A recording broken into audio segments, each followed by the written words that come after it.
So, masyado na pong nakakakilabot mga sangkay at mga nadidiscover ngayon ng ating gobyerno, no? Patungkol po ito sa mga proyekto ng ating pamahalaan na binaboy. At ngayon nga mga sangkay, mismo si Vince Dizon ay napamura na.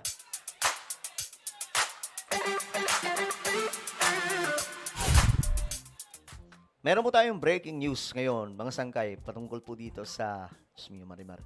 Itong si Vince Dizon ay napamura na nga po ang bagong upong sekretary ng DPWH na napakagaling. Sabi ko nga, kung tatakbo po siyang senador, pagkatapos ng termino ni PBBM, ibuboto ko siya. Number one. Number one sa listahan. Ay, nako. Bago tayo mag-umpisa, pakisubscribe po muna yung ating YouTube channel. Ayan, tayo po ay 1.56 million subscribers na. Parami po tayo ng parami. Kaya naman kung ikaw ay hindi po nakakapag-subscribe, makikita nyo po yung subscribe button sa baba ng video na to. I-click nyo lamang po yung subscribe, i-click ang bell, at i-click nyo po yung all. Sa mga nanonood po sa Facebook, i-follow nyo po yung ating Facebook page. Okay. Ito ang balita ngayon, guys. Handa na ba kayo? Ito ang balita. Si Vince Dizon ay napuno na. Kahit naman sino mga sangkay. Mapupuno talaga.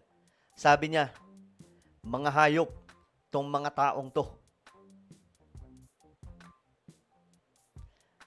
Breaking, Department of Public Works and Highways, DPWH Secretary Vince Dizon has dismissed Bulacan District Engineer Henry Alcantara o dinismiss na po.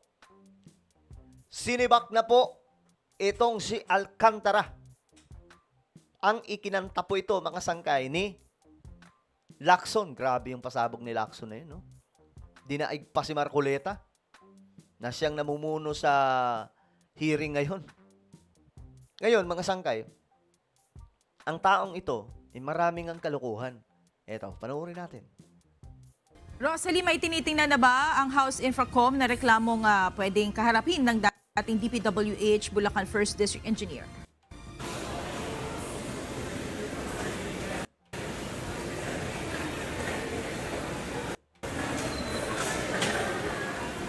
June, ipinahayag ni House Infrastructure Committee at Bicol Saro Party List Representative Terry Redon na hawak nila yung mahalagang dokumento na maaaring gamitin para mabuo yung mga reklamong maaaring maihain laban sa mga opisyal ng Department of Public Works and Highways, Bulacan 1st District Engineering Office, ganoon din na mga private contractors kaugnay ng mga maanomalyang proyekto sa probinsya ng Bulacan.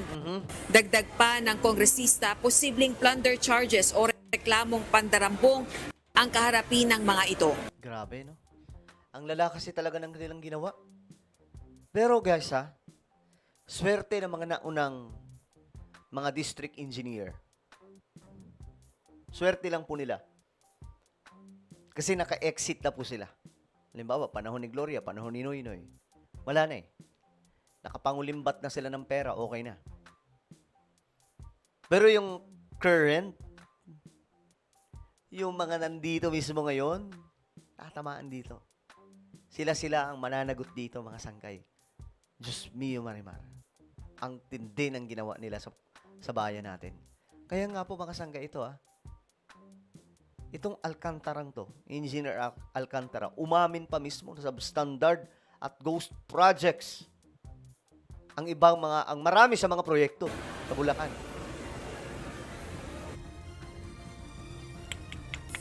Inusisa sa House Infracom hearing si dating DPWH Bulacan 1st District Engineer Henry Alcantara. Ayan po mga sangkay, ito siya.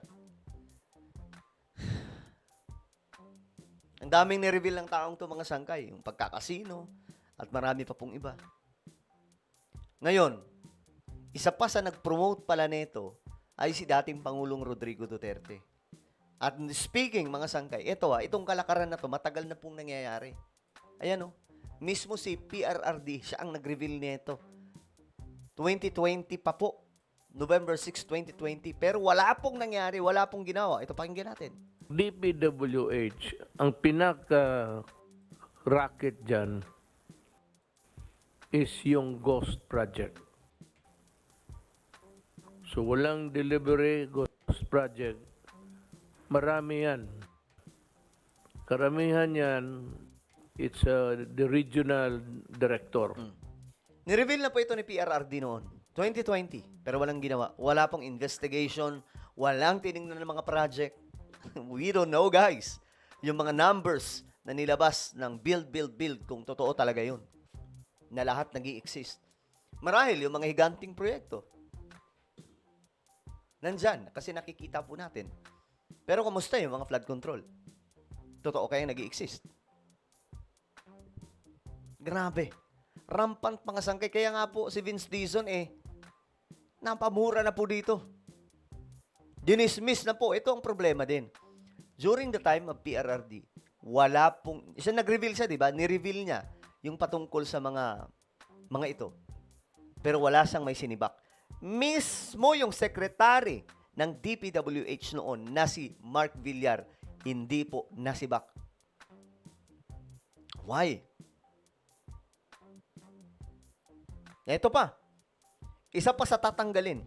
Kita nyo, Marcos administration, nagtatanggalan ng mga matataas na opisyal sa DPWH.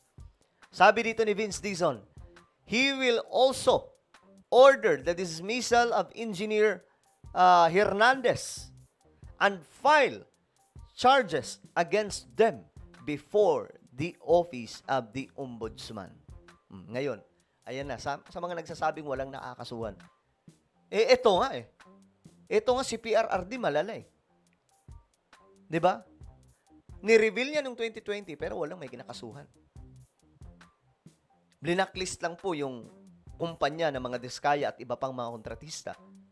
Pero hindi blinacklist yung pangalan mismo ng mga may-ari. Kaya nakabalik. Dapat nga ang ginawa nila noon, kinasuhan nila yung mga kontratista, yung mga miyembro ng DPWH. Dapat ganun po ang ginawa nila. Pero bakit ganun? At hindi lang miyembro ng DPWH, lahat ng involved, kasama po dyan yung mga senador at mga congressman. Pero walang nangyari. Walang may kumilos ng ganun. Kailangan pang umabot sa panahon ni PBBM para magkaroon ng isang malakihang pagbabago. I think, guys, ito yung magiging legacy ni PBBM Itong paglaban sa korupsyon. Kasi grabe to. Grabe tong binabangga ni Pangulong Marcos ngayon, hindi basta-basta to. Alcantara and Hernandez had given the green light for the project. Wawaw Builders is set to be perpetually blacklisted. Actually, mga sangkay, ang sabi po dito, 'di ba? Hindi lamang po ang pangalan ng kumpanya ang mabablacklist, kundi yung may-ari mismo na ito. Ngayon, sabi ng balita, majority ng mga DPWH officials nag-submit na ng kanilang courtesy resignations.